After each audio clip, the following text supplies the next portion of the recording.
कबीरा कहे ये जग अंधा, कबीरा कहे ये जग अंधा। अंधी जैसी गाय बछड़ा था जो मर गया, तन का चाम चबा।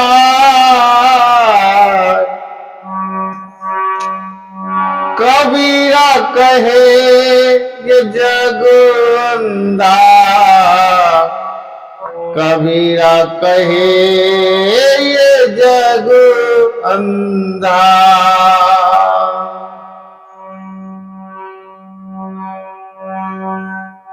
अंधी जैसी गाय बछड़ा था सो मर गया, अंधी जैसी गाय बछड़ा था सो मर गया, तन का चाम चटाए।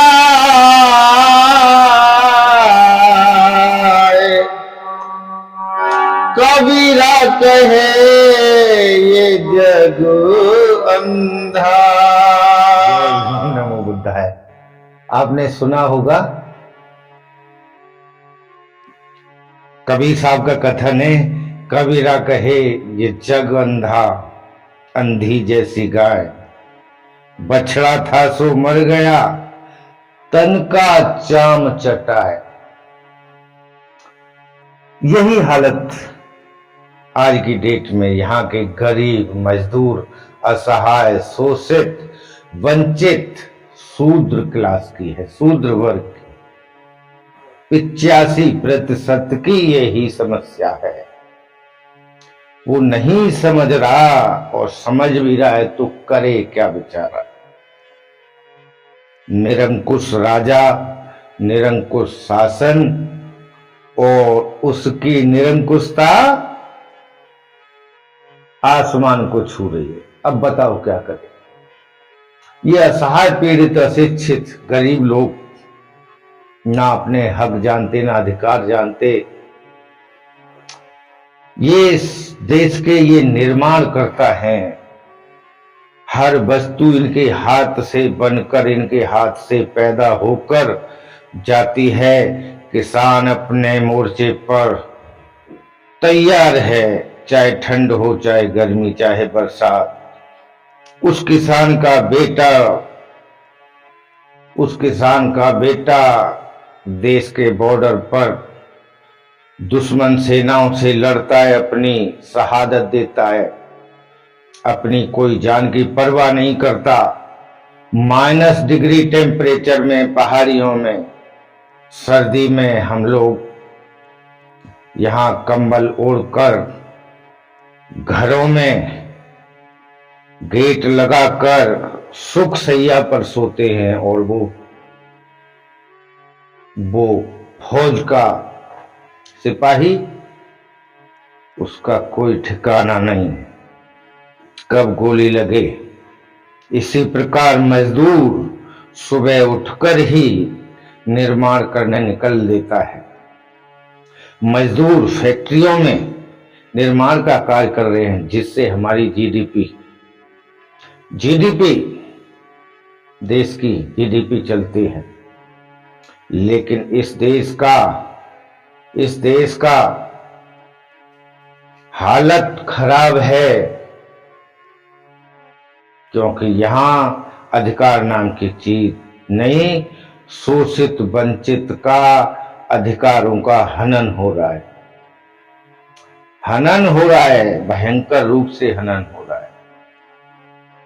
वही हालत है, यहां न्याय नहीं।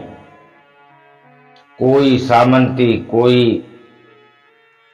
घमंडी, अहंकारी जाति में डूबा हुआ इंसान और हमला करता है, हत्या करता है, मारता है, उत्पीड़न करता है, एट्रोसिटी होती है। घोड़ी नहीं चढ़ने देता, चारपाई पे नहीं बैठने देता, किसी भी प्रकार से उसका अधिकारों का हनन वो अपना परम कर्तव्य समझता है। दुश्मन इतना बड़ा है, सत्ता में है, और ये जातियां अपने अहंकार में चूर चूर हैं। आप पूरे देश में हत्याएं, बलात्कार, मारपीट, मारकाट, तमाम तरह के जाति के आधार पर, ये सब जाति के आधार पर हो रहा है। लेकिन अगर आप पुलिस थाने में रिपोर्ट कराने जाते हैं, एफआईआर, यानी only FIR, first information report, यानी आपको थाने में जाकर फर्स्ट इंफॉर्मेशन देती है कि मेरे साथ ये हुआ है। आगे की कार्रवाई करना पुलिस का काम होता है, उसकी छानबीन करना, उस पर मुकदमा लगाना, मुकदमा चलाना। लेकिन पहला तो कम से कम पहले सीढ़ी का तो काम हो एफआईआर करने के लिए। हत्याएं हो जाती हैं, एफआईआर कराने के लिए लोग धरना प्रदर्शन करते हैं, तमाम तरह के षड्यंत्र होते हैं, लेकिन एफआईआर दर्ज नहीं होती। अगर एफआईआर दर्ज भी हो जाए तो उस पर लीपापोती कर दी जाती है, कमजोर धाराओं में अपराध को दर्ज कर दिया जाता है। अपराधी के पास में तमाम संपत्ति, जमीन जायदाद, और हर क्षेत्र में उसने हर जगह अपना कब्जा जमा रखा है। अब जब कब्जा जमा रखा है तो वो सोच लेता है, अरे मेरा क्या बिगड़ेगा, 2 बीघा जमीन बेच के लगा दूंगा। भ्रष्ट तंत्र ऐसा, चाहे जज हो, आप देख ही रहे होंगे जजों की मानसिकता कैसी है। कोई अधिकारी हो, कोई पुलिस थाने वाला हो, कोई थानेदार हो, एसआई हो, कांस्टेबल हो, एसपी हो, एसएसपी हो, सब अपने लालच के गर्त में डूबे हुए हैं, अधिकतर लोग। लेकिन बहुत अच्छे भी प्रशासन और शासन में लोग होते हैं, लेकिन उनकी संख्या बहुत कम। भ्रष्ट तंत्र हावी है, और इस भ्रष्ट तंत्र का जो खामियाजा भुगतता है वो गरीब और शोषित भुगतता है। अगर किसी तरह से मुकदमा भी हो तो मुकदमा जो गरीब आदमी के लड़ने का कोई कब्जा नहीं होता, कोई बस की बात नहीं होती, इतना पैसा खर्च होता है। और वो अपने दुखों को दिल पर पत्थर रख के दुश्मन के साथ उसे समझौता करना पड़ता है।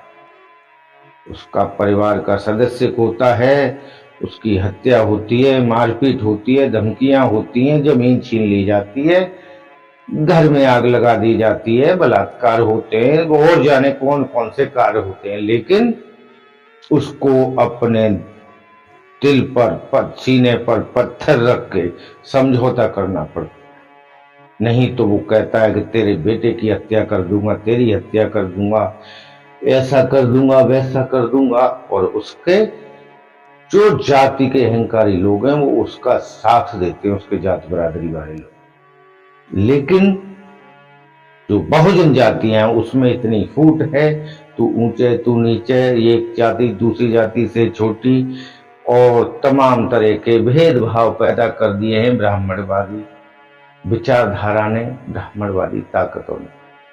अब बताओ क्या किया। तो न्याय तो वो होता है जो न्याय दिखे और न्याय जल्दी मिले। अगर राजाओं के टाइम में होता था कि राजा को खबर मिली ये हो गया, तो राजा अपने दरबार में पेशी करवाता था सिपाहियों को भेजकर, और हैंड टू हैंड फैसला दिया जाता था। फांसी, हत्या, हाथ काटना, गला काटना, कुत्ते छुड़वा देना। उसको देखकर और उसको सुनकर हत्यारों के दिल दहल जाते थे। लेकिन यहां पैसे के बल पर सब कुछ चल रहा है, और जो कमजोर शोषित इंसान है उस पर भगवानों का ऐसा भूत चढ़ा हुआ है, वो जो अपनी सारे जीवन की शक्तियां उन भगवानों पर निछावर किए बैठा है, और भगवान भरोसे उसकी जिंदगी चल रही हो, क्योंकि उसको पाखंड अंधकार में इतना डुबो दिया जाता है और उसके पास कोई चारा ही नहीं होता। वो असहाय, मजबूर, अशिक्षित, मजदूर, शोषित, पीड़ित, उत्पीड़ित, सारी व्याधियां हैं उसमें। उसके घर में घर चलाने के पैसे नहीं होते, तन पे सही कपड़े नहीं होते, बेटी की शादी करने के लिए पैसे नहीं होते, भट्टे पे मजदूरी करना, खेतों में दूसरे के यहाँ मजदूरी करना, तसला सीमेंट देना, जा करके फावड़ा चलाना, हल जोतना, घास काटना, बकरी बकरे चराना, भैंस चराना, गोबर थापना, ये सब इनका काम। ये क्या करेंगे? और उधर जो जनरल कास्ट के लोग हैं, उन्होंने सारे पदों पर अधिकार कर रखा है। चपरासी से लेकर डीएम तक, सीएम से लेकर पीएम तक। आप कहां जाओगे? आप कहां जाओगे? कहीं नहीं बचोगे। तो मेरे इस गरीब शोषित वर्ग की यही हालत है कि बछड़ा था सो मर गया, तन का चाम चटाए।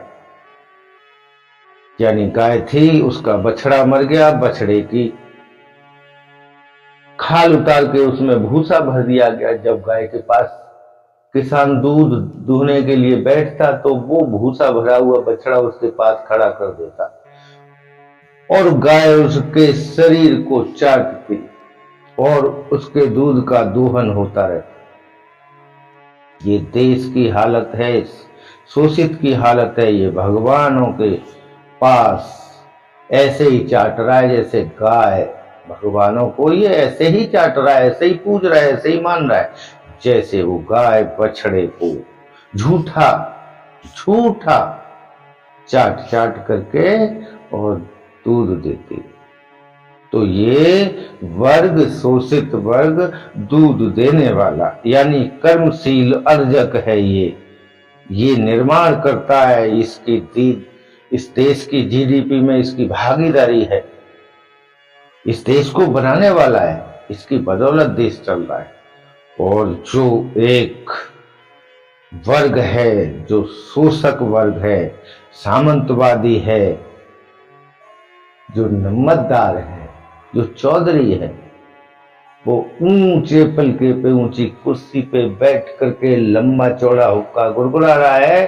कारिंदा काम कर रहे हैं, 100-200 बीघा जमीन है, 4 बेटे हैं, चारों नौकरी में लगे हुए हैं, बहुएं अच्छे घरों से आई, अच्छा धनमाल ले रखा है, बड़ी बड़ी गाड़ियां हैं, रोब है, 2-4 घर में राइफलें हैं, पूरा हनक रखते हैं और फिर वो बन जाते हैं प्रधान, पार्षद, विधायक, एमपी और लालच के बल पर, ताकत के बल पर, शोषण के बल पर इन कमजोर जातियों का वोट ले लिया जाता है।